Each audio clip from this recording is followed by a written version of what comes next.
Hello আমার প্রিয় পরিবার, শুভ সকাল। কেমন আছো সবাই?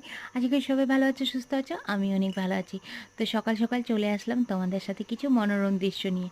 আর সকালটায় আমি কি কাজ করি সেটাও একটু, একটু দেখাবো। তো চলো, এই যে সূর্যমামা উঠে গেছে আর আমি উঠেছি সকাল ৬টার দিকে। আর এদিকে দেখো আজ আমার গাছে কত সুন্দর লাল জবা ফুটেছে। তো দেখো লাল জবাগুলো না এখনও ভালো করে ফোটেনি, কারণ রৌদ্রটা এখনও ওঠেনি তো।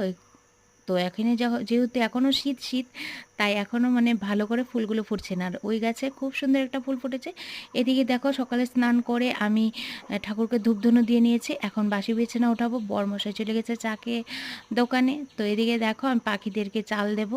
তো আমার ঘরের পেছনটা অনেক চড়াই পাখি আসে, তো সেই জন্য তাদেরকে আমি প্রত্যেক দিন সকালে খেতে দিই। তো তাদেরকে খেতে দিয়ে আমি আমার দিনটা শুরু করি। তো চলো, এদিকে দেখো একটু ওয়েদারটাও দেখিয়ে দিচ্ছি। বেশ রৌদ্র উঠে গেছে। আর বসে গেছি এক গ্লাস গরম জল নিয়ে, যেটা আমার ডেইলি মর্নিং রুটিন। আমি এক গ্লাস গরম জল খাই। তো চলো, ছোট্ট এই মিনি ব্লগটা তোমাদের যদি ভালো লেগে থাকে অবশ্যই একটা লাইক শেয়ার কমেন্ট করে দিও। প্লিজ চ্যানেলটি সাবস্ক্রাইব করে নোটিফিকেশন বেলটি অল করে দিও। আর আমি মিনি ব্লগটা দেখার জন্য অসংখ্য ধন্যবাদ।